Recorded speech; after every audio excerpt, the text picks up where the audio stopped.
그분이 십자가에 못 박혀 골고다 언덕에서 죽으셨다고 하는 사실에 대해서는 어떤 누구도 다른 의견이 없습니다.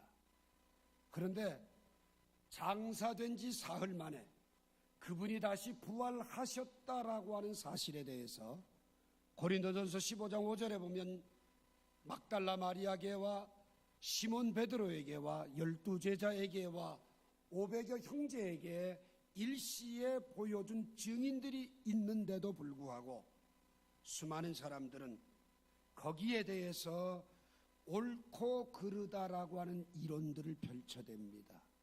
그러나 예수님의 이 부활 사건은 동시에 많은 증인들만 있을 뿐만 아니라 2000년이 지난 지금도 온 세상에 퍼져가고 있는 이야기다라고 하는 사실입니다.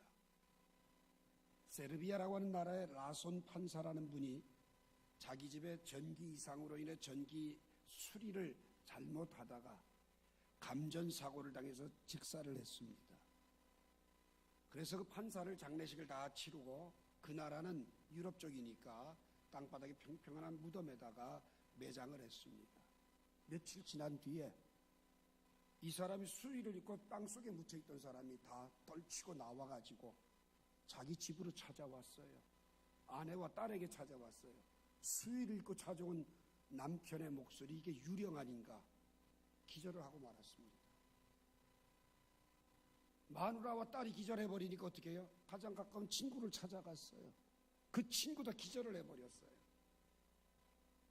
그런데 그 사건이 지금도 많은 관광객들이 그 집을 찾아가는 관광지가 되고 말았습니다.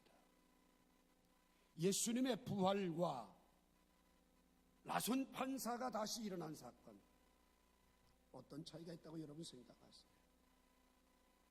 오늘 여러분과 제가 예수님의 부활이 기독교가 만들어낸 어떤 사설이라고 한다면 그 일에 수많은 사람이 목숨을 걸고 순교할 이유도 없고 복음을 전하다가 수많은 사람이 그 일로 인해서 죽음을 당해야 될 이유도 없겠지요. 오늘 이 요한복음 20장 1절부터 10절에 보면 예수님의 빈 무덤은 예수님이 부활하셨다는 사실을 입증하는 어떤 진리를 담고 있을까요? 제일 첫 번째로 1절과 2절에 보면 안식 후 첫날 일찍이 아직 어두울 때 막달라 마리아가 무덤에 와서 돌이 무덤에서 옮겨진 것을 보고 시몬 베드로와 예수께서 사랑하시던 다른 제자에게 달려가서 말하되 사람들이 주님을 무덤에서 가져다가 어디 두었는지 우리가 알지 못하겠다 하니. 자, 여러분 한번 보십시오. 예수님께서 예루살렘으로 고난당하기 위해서 올라가시면서 수없이 마태복음 16장에서부터 시작해서 예루살렘에 올라가면 고난을 당하고 십자가에 못 박혀 죽게 될 것이고 사흘 만에 다시 살아날 것을 말씀을 하셨어요. 그건 진리예요, 여러분. 그런데 그 당시 예수님을 신문하던 법정에서는 마치 예수님의 진리가 패배한 것 같이 보여지고 예수님이 십자가에 못 박혀 죽은 것은 죄가 없음에도 불구하고 불의가 정의를 이긴 것 같이 보여집니다. 배신한 가룟 유다, 간교한 바리새인들과 서기관 대제사장들, 기회주의자인 빌라도, 유대의 모든 군중들, 아마 진리라는 게 무슨 힘이 있어? 이렇게 하면 끝나는 거지, 밀어붙이면 끝이지, 아마 정말 자기들의 마음 먹은 대로 이루어진 것 같고 다 된 것 같습니다. 그래서 예수님의 제자들은 시리에 빠지고 좌절에 빠져서 뿔뿔이 다 흩어지게 됩니다. 그리고 마음속으로 하나님이 있긴 어디 있어? 하나님이 계시다면 이런 부조리가 왜 일어나? 비참하고 초라한 몰골로 각기 자기 고향으로 흩어집니다. 그런 절망과 좌절이 3일을 지났습니다. 완전한 체념, 완전한 실패, 완전한 절망으로 3일이 지난 뒤 믿을 수 없는 소식이 오늘 보면 1절과 2절에 보면 들려집니다. 그것은 바로 고린도전서 15장 3절에 내가 받은 것을 먼저 너희에게 전하였노니 이는 성경대로 그리스도께서 우리 죄를 위하여 죽으시고 장사 지낸 바 되셨다가 성경대로 사흘 만에 다시 살아나사, 여러분 3일 만에 분명히 다시 살아난다는 말씀이 진리였습니다. 그 진리가 이긴 겁니다. 누가복음 24장 6절에 보면 무덤을 찾아왔던 이 여인들에게 천사는 이렇게 말합니다. 갈릴리에 계실 때에 너희에게 어떻게 말씀하셨는지를 기억하라고요. 무슨 말입니까? 말씀대로 진리대로 이기고 만다는 사실을 천명하는 내용입니다. 예수님의 12제자 가운데도 도마라고 하는 한 사람은 요한복음 20장 25절에 보면 예수님이 계실 때 늘 그 자리에 있지 않고 딴 데 돌아다니다가 딴소리라는 엉뚱한 사람입니다. 실증주의자입니다. 나는 예수님이 못 박힌 손과 발을 보고 그 옆구리 창에 찔린 자리에 내 손을 넣어보지 않고는 난 못 믿겠어. 우리 주님 뭐라 그럽니까? 너 나를 만져봐라. 그리고 믿음 없는 자가 되지 말고 믿는 자가 되라고 말씀하실 때 도마는 나의 주시며 나의 하나님입니다라고 고백했고, 그는 가장 먼저 선교의 길로 뛰어나가 인도에서 순교를 당했다라고 하는 구전을 남기고 있습니다. 오늘 이 시간 예수님의 부활 사건은 진리가 반드시 이긴다고 하는 원칙을 말씀하고 있고, 아무리 어둠이 칠흑 같아도 빛을 가릴 수 없다라고 하는 것이고, 죽어도 다시 산다고 하는 사실을 확실히 보여준 사건입니다. 창세기 3장 15절에 보면 내가 너로 여자와 원수가 되게 하고 내 후손도 여자의 후손과 원수가 되게 하리니 여자의 후손은 내 머리를 상하게 할 것이요 너는 그의 발꿈치를 상하게 할 것이라고. 이미 에덴 동산에서 아담이 사탄의 유혹에 넘어질 때에 분명히 말씀하고 있어요. 너는 그의 발꿈치를 상하게 할 거다.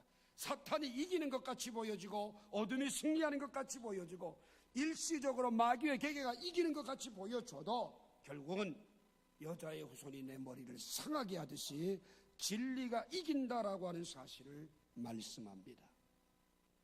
어떤 사람이 농사를 지으면서 밭에다가 알곡이 아니고 가라지를 뿌릴 사람이 있겠습니까? 그런데 뿌려진 알곡은 나오질 않고 가라지는 무성하게 나오고 잘도 자랍니다. 그러나 여러분, 가라지가 크고 잘 자랐다고 해서 절망할 필요가 없어요. 왜요? 그 주인은 가라지를 다 뽑아 불에 태우는 날이 반드시 오기 때문입니다. 오늘 이 시간 여러분과 제가 예수님의 부활을, 진리가 이긴다는 사실을 분명히 믿었던 사도 바울은 고린도서 4장 8절에서 우리가 사방으로 우겨쌈을 당하여도 쌓이지 아니하고 답답한 일을 당하여도 낙심하지 아니하며 핍박을 받아도 거꾸로 뜨림을 당하여도 망하지 아니하고라고 말씀하고 있습니다. 물론 우리가 잘못해서 범죄함으로 고난한다면 회개하고 합당한 열매를 맺어야 합니다. 그리고 이겨내야 합니다. 그러나 믿음으로 사는데도 불구하고 진리편에 섰는데도 불구하고 손해를 보거나 고통을 당한다면 여러분 좌절하거나 낙심하지 마십시오. 그거는 사탄의 계계에 넘어지는 것입니다. 믿음으로 승리하시고 끝까지 진리가 이긴다고 하는 사실을 예수님의 부활을 통해서 붙잡고 승리하는 저와 여러분이 되기를 주의 이름으로 축원합니다. 두 번째로 6절부터 봅니다. 시몬 베드로는 따라와서 무덤에 들어가 보니 세마포가 놓였고 또 머리를 쌌던 수건은 세마포와 함께 놓이지 않고 딴 곳에 쌌던 대로 놓여 있더라. 그때야 무덤에 먼저 갔던 그 다른 제자도 들어가 보고 믿더라. 오늘 이 자리에 신앙생활을 한다고 나와 있는 여러분들에게 제가 한 가지 질문을 던지겠습니다. 사람은 죽으면 끝이지요? 그래요, 안 그래요? 죽으면 끝이죠? 반응이 하나도 없네. 뭐 올무라도 있을 것 같습니까? 우리가 신앙생활하고 예수를 믿는다고 해도 죽으면 다 끝나는 것처럼 알고 있고 생각하고 있어요. 죽음이 끝이 아니라는 겁니다. 부활이 승리라고 하는 겁니다. 요한복음 11장 25절에 나는 부활이요 생명이 나를 믿는 자는 죽어도 살겠고 무릇 살아서 나를 믿는 자는 영원히 죽지 아니하리니 이것을 내가 믿느냐고 말씀합니다. 죽음에 대해서 나름대로 다 많은 사람들은 자기의 견해를 가지고 있습니다. 이 자리에 있는 분들도 죽으면 끝이다, 아니야, 죽으면 환생이 되면 다른 게 될 거야, 죽으면 둥둥둥둥 귀신처럼 떠다닌대, 오만 여러 가지 생각들을 다 할 겁니다. 그런데 여러분, 죽으면 우린 다 하나님 앞에 서게 됩니다. 히브리서 9장 27절에 한 번 죽는 것은 사람에게 정하신 것이요 그 후에는 심판이 있으리니라고 말씀합니다. 그 심판에 의해서 요한복음 3장 36절에 한 사람에게는 영생이, 한 사람에게는 영벌이 주어집니다. 죽으면 끝이 아니라 죽음은 영원한 생명을 얻느냐, 영원한 벌을 받아 고통을 당하느냐, 둘 중에 하나로 판가름이 됩니다. 예외는 단 한 사람도 없습니다. 왜요? 죽는 게 정해진 것이라면 영생과 영벌도 분명히 정해진 것이라는 사실이죠. 오늘 여러분, 우리가 육신이 이 세상에서 떠나는 그 순간, 떠나기 전에는 빛과 어둠이 섞여 있고 선과 악이 섞여 있고 불의와 정의가 섞여 있지만, 신자와 믿지 않는 사람이 섞여 살아가지만, 육신의 죽음이 끝나는 그 시간 우리는 하나님의 심판대 앞에 모두가 서게 됩니다. 잠시 섞여 있을 뿐 죽은 후에는 둘 중에 하나로 나뉘어지게 된다고 하는 겁니다. 이게 바로 부활의 승리입니다. 영생을 얻은 사람은, 아들을 믿는 자에겐 영생이 있고 이 영생의 약속을 받고 확신하는 사람에게는 바로 죽음이 끝이 아닌 부활의 승리임을 믿으시기 바랍니다. 고린도전서 15장 16절에 만일 죽은 자가 다시 살아나는 일이 없으면 그리스도도 다시 살아나는 일이 없었을 터이요, 그리스도께 다시 살아나신 일이 없으면 너희의 믿음도 헛되고 너희가 여전히 죄 가운데 있을 것이라. 또한 그리스도 안에서 잠자는 자도 망하였으리니 만일 그리스도 안에서 우리가 바라는 것이 다만 이 세상의 삶뿐이라면 모든 사람 가운데 우리가 더욱 불쌍한 자이라고 말씀을 합니다.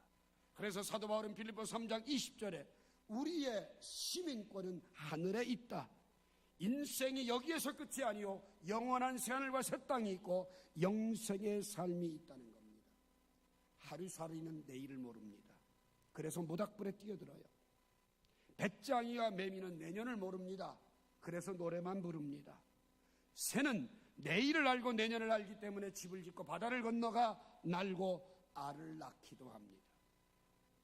우리도 내일을 믿기 때문에 모닥불에 뛰어들지 않고 노래만 부르지 않고 선을 행하고 믿음으로 살고 억울해도 부조리하게 보여도 참고 묵묵함으로 주님을 따라가는 부활 신앙의 소유자로서 부활의 승리를 믿으시기 바랍니다. 마지막 세 번째로 9절과 10절 봅니다. 그 성경에 그가 죽은 자 가운데서 다시 살아나야 하리라 하신 말씀을 아직 알지 못하더라. 이에 두 제자가 자기들의 집으로 돌아가니라. 예수님이 십자가에 못 박혀 죽으시니까 제자들이 그거로 끝났다 생각하고 전부 다 각자 시리에 빠져 집으로 돌아갑니다. 엠마오 가던 제자도 있었고 고향으로 가서 고기를 잡는 어부도 있었고, 그런데 그 이유가 뭐냐? 말씀을 아직 알지 못하더라. 말씀을 깨우치지 못하니까, 말씀이 믿어지지 않으니까 죽음으로 끝이야, 이렇게 되더라는 겁니다. 그러나 그들이 말씀에 깨닫고 가슴의 뜨거움을 경험하고 말씀에 참된 진리를 발견한 순간, 진리가 이기고 부활이 승리한다는 사실을 깨우친 그 순간 그들의 인생은 180도로 바뀌었습니다. 오늘 이 시간 여러분과 제가 절망이 희망으로 바꾸어지고 슬픔이 기쁨으로 바꾸어지고 의심이 확신으로 바꾸어지고 옹색하던 사람들이 너그러운 사람으로 바뀌어지고 겁쟁이가 용기 있는 사람들로 바뀌어지고 생각도 바뀌고 행동도 바뀌고 가치관도 바뀌고 모든 것이 다 바뀌어져 버리고 말아요. 여러분, 죽어도 다시 산다는 사실이 저들에게 모든 걸 변화시키고 말았다는 것입니다. 아담 안에서 모든 사람이 범죄하여 죽은 것과 같이 그리스도의 다시 사심으로 말미암아 여러분과 제가 다시금 새 생명을 얻은 것을 믿으시기 바랍니다. 그래서 예수 그리스도의 부활을 믿는 사람은 옛사람을 벗어버리고 새사람을 입으며 하나님의 영광을 위해 살아가게 된다는 것. 썩을 것으로 심고 썩지 아니할 것으로 다시 사는 것.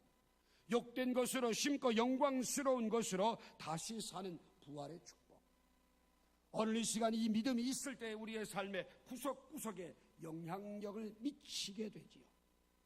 여러분, 미국의 학자 가운데 예수님의 부활을 아주 강력하게 주장하던 하버 막사라는 분이 계십니다. IVP 서점에서 나온, 그 출판사에서 나온 부활 논쟁이라고 하는 책을 여러분 한번 읽어보세요. 아주 지독한 무신론자, 신은 없다라고 얘기하던 앤드류 폴리라고 하는 박사와 또 이 하버마스 박사 두 사람이 모든 사람들이 있는 공개 토론에서 예수가 부활하셨다, 예수는 없다, 이 논쟁을 공정한 세계의 유명한 석학 5명의 심사위원을 놓고 열띤 토론이 벌어졌습니다. 그런데 신기한 일은요, 이 하버마스 박사가 예수는 살아 계시고 부활하셨다라고 하는 사실에 무신론자인 앤드류 폴리의 주장을 묵살하고 승리를 4대1로 거두었습니다. 그래서 그 청중 공개 토론장에 앉아있던 모든 사람도 예수의 부활을 받아들였다고 하는 유명한 그 실화가 있습니다. 그런데 이분이 그 부분에 대해서 예수의 부활에 대해서 7권의 책을 쓸 정도로 석학인데 자기 가정에서 자기 와이프가 위암에 걸려 이제 말기의 죽음을 기다리고 있어요.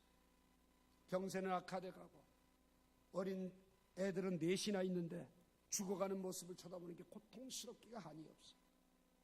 2층에 누워있는 아내의 신음소리를 들으면서 현관에 앉아 쭈그리고 앉아서 고뇌에 빠져 있습니다.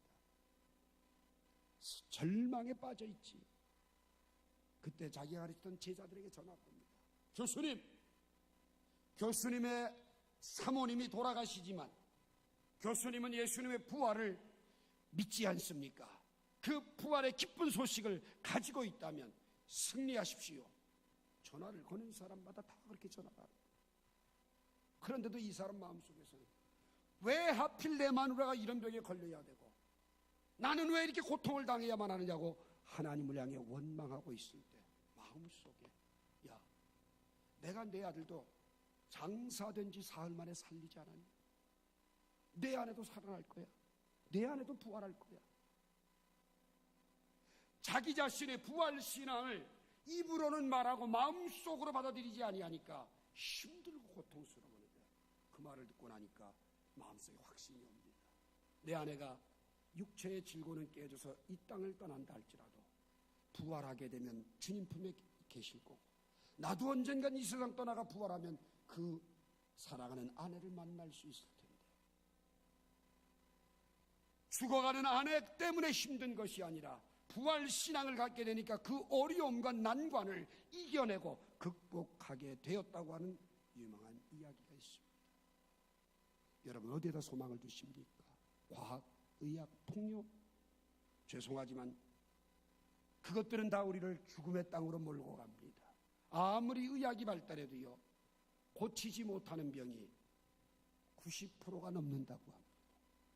아무리 과학이 발달해 그 발달한 과학이 사람의 생명을 바꿔놓지 못합니다. 오늘 여러분 괴테라고 하는 유명한 작가는 말년에 내가 부활을 사실로 믿기 전에 나의 모든 것은 오리였다라는 말을 마지막으로 남겼습니다. 여러분 고독도 죽음도 못된 생활도 청산할 수 있는 건 부활의 신앙이 있을 때만 가능합니다. 오늘 이 시간 당신의 삶은 변화되셨습니까?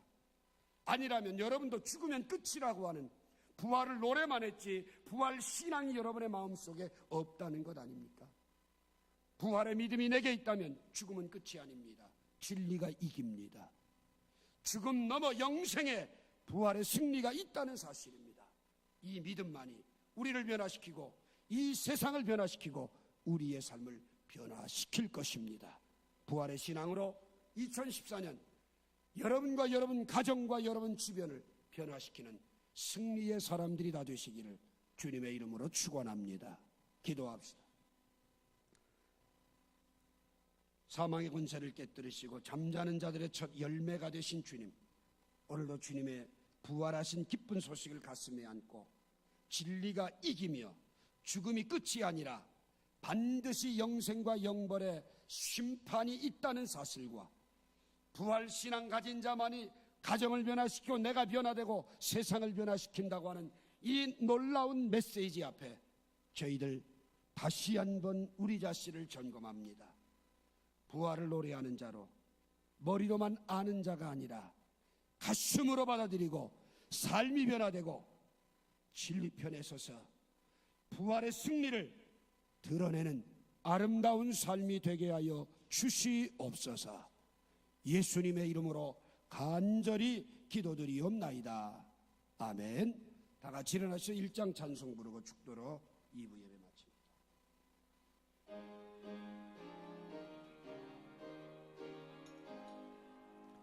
만복의 근원 하나님, 온 백성 찬송 드리고 저 천사여 찬송하세. 찬송 성부 성자 성령 아멘. 지금은 사망의 권세를 깨뜨리시고 부활하신 우리 주 예수 그리스도의 은혜와 하나님 아버지의 극진하신